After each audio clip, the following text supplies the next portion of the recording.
Nyu-York shahrida o'tgan dam olish kunlari 3 politsiya o'qdan halok bo'ldi. Yakshanba kuni Floridada tartib soqchisiga hujum qilgan gumondor shaxs ushlandi.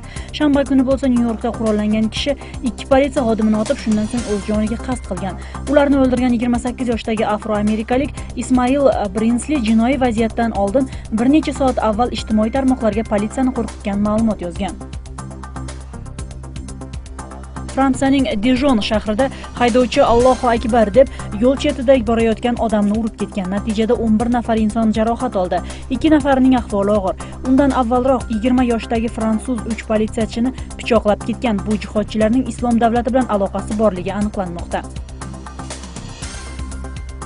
Belarus prezidenti Aleksandr Lukashenko ish safari bilan Kiyevga keldi.